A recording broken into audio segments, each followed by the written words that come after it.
It is the epitome of what this is all about. It's about commonwealth. It's about what we all share together. And it's not so much the achievements of the individuals that were here as it is the recognition of a community that there are ideals that we strive for. The 40th celebration of the Commonwealth Awards.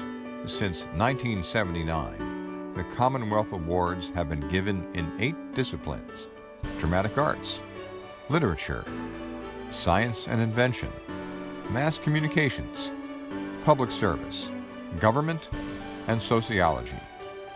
The Commonwealth Awards, created by Ralph Hayes, a visionary, a philanthropist. Hayes believed in the greatness of the human spirit. The Commonwealth Awards recognize those among us whose work improves the human condition. Each recipient is celebrated for their commitment to serve the greater good, the common good, the Commonwealth. Join us now as we celebrate 40 years of recognition. Public service, the selfless charitable giving of our time, treasure, energy, and skills to be of service. And each lesson is in fact a page in the book that we like to call The Power of We. We, you and me, can and do make a difference. One soul at a time. Life is all about our choices. It's up to us to decide how we allow it to define ourselves. Do we allow what has happened to us to become who we are for the rest of our lives? Or do we go on to something bigger, something better?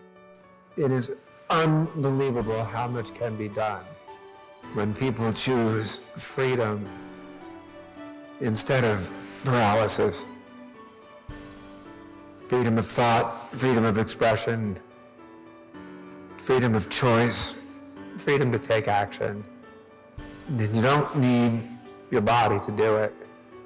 You need your mind, your heart, and your soul. And I accept this award with great humility on behalf of all the people across this country who I hope will decide that their public service is really more important than mine. Thank you very much. That this is a moral universe. And being a moral universe, it means right and wrong matter. And it is a moral universe also because despite all appearances to the contrary, evil and lies and injustice and oppression will never have the last word. It's truly a thrill for me to be a recipient of this Commonwealth Award. Receiving such prestigious recognition would certainly never have entered my mind when I was a young girl growing up in Grand Rapids, Michigan. But then being married to the President of the United States never entered my mind at that time either. Sociology, the science of the patterns of relationships societies have with each other and all the species of the world. My belief is that we can reignite this passion in poor black and brown kids, reminding them that we too were a people of the book, that learning was a fundamental part of the black tradition. Literature, lasting, transformative written work that changes the way we think and feel. There is a kind of serendipity in the fact that the first and the latest literary awards have gone to Latin Americans. This is a reason for both pride and hope. Se habla español. As a writer, I'm very lucky that I get to stay in a room and I get to think about the questions that confuse me and that enthrall me and that give me great curiosity. And it turns out that many people seem to have that same curiosity, and I'm relieved to find that I'm then quite normal and not crazy for having these thoughts. The ideal role of the writer is to bear witness for those who are not able to tell stories for themselves. Those who lack the language or the freedom, the ability to speak and tell their stories. Those who may be mute, those who may no longer be living. Their stories need to be told. We need to understand people very different from ourselves. My sense of all of the arts is that it's a way of expanding human sympathy, which is to say, civilization itself. Science and invention, experiments and discoveries that further our knowledge, potential, and reach. We're looking at things like design strategies for deep space exploration, evolution of civilizations. What we want to do is to really move forward and say, how do we become better Earthlings? I'm deeply moved by this great honor tonight, but the pleasure derived from a discovery or invention that helps mankind is a pleasure unsurpassed, for it satisfies the human soul and the universal human need to know, to serve, and to contribute. My grandmother, who was from Kansas, always had sayings. She never went to school, and she was a farm woman, and she always said, "Great is the person who plants a tree, knowing he'll never sit in its shade." And she attributed it to Johnny Appleseed. But I feel that in life you need to plant trees and not benefit from those tree plantings, to know that you're going to be gone by the time they bear fruit. Dramatic arts. The dramatic arts transport us by affecting our emotions and spurring our imaginations. A lot of my colleagues and I have questioned, what can we do? What could we possibly contribute at this time? Is what we do valuable and worthwhile, because there is so much that is needed to be done?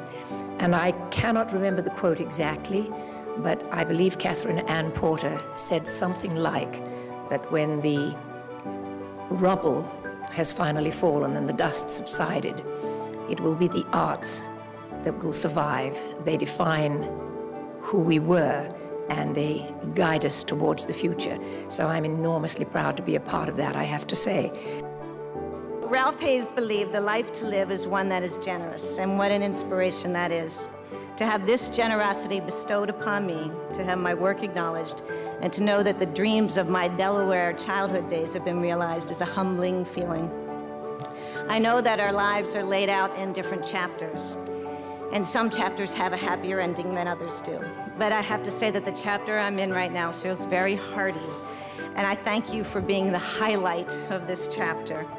And I applaud all of you for acknowledging the theater. Thank you so much. I am truly honored. I have always considered it a deep privilege to be an actor, to have the possibility of exploring the landscape of the human heart, to ask the whys of human behavior, and to connect with audiences on conscious and subconscious levels to find the common humanity. At the same time, awards were being given to 3 young writers. The first prize was an award of $1,000. The second prize was an award of $500, and the third prize, I believe, was an award of $100. I delivered myself of the opinion that I thought it should be reversed, that the honor was sufficient and the money should go to the people who did not win. I retract that theory this evening. Government, creating policy and laws that improve the human condition of our nation and the world. When I was a young professor, I once ran into President Truman. And I asked him of what he was most proud in his presidency. And he said, the thing of which I'm most proud is that we totally defeated our enemies, and then we brought them back as equals to the society of nations. A nation that solves its problems through the democratic process, a noisy process, with 3 branches of government arguing with each other, the media pointing it all out to everybody, and the founding fathers up there looking down, just laughing, saying it's exactly the way we designed it. And through that system, we solve our problems. Problems of race, problems of discrimination, problems of poverty. Neither of my parents ever went to school. My mother could not read or write, and they worked at the most menial of tasks in our society.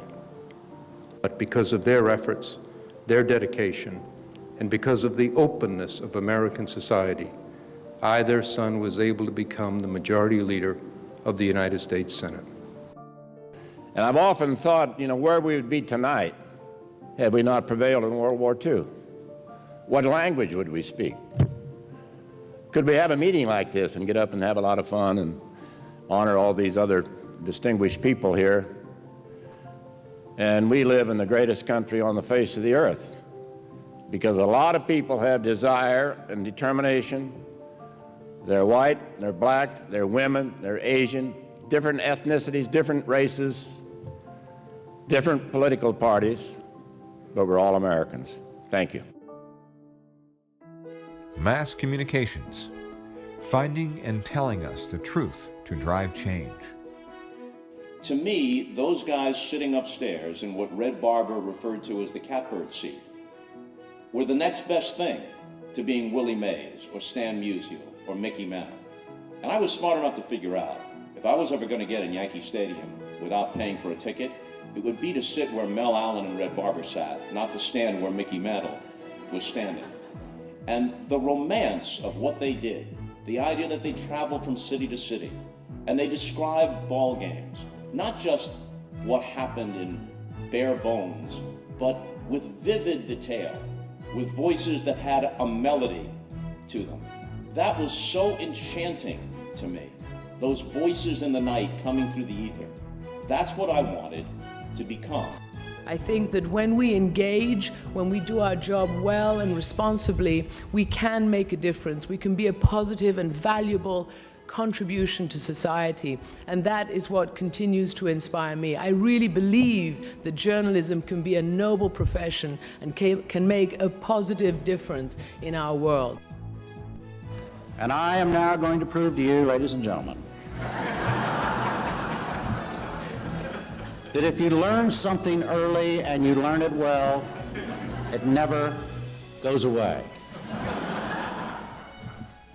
May I have your attention, please? This is your first call for Continental Trailways, 5:15 p.m., Silverside's air-conditioned through liner to Houston and Dallas, now leaving from lane 1 next to the building. Richmond, Sugar Land, Missouri City, Houston, Huntsville, Buffalo, Corsicana, Dallas, Tyler, Shreveport, Minden, Vicksburg, Jackson, Meridian, Montgomery, Columbus, Augusta, Fayetteville, Raleigh, Richmond, Washington, Baltimore, and Wilmington, Delaware. Ralph Hayes had a great idea to celebrate those people.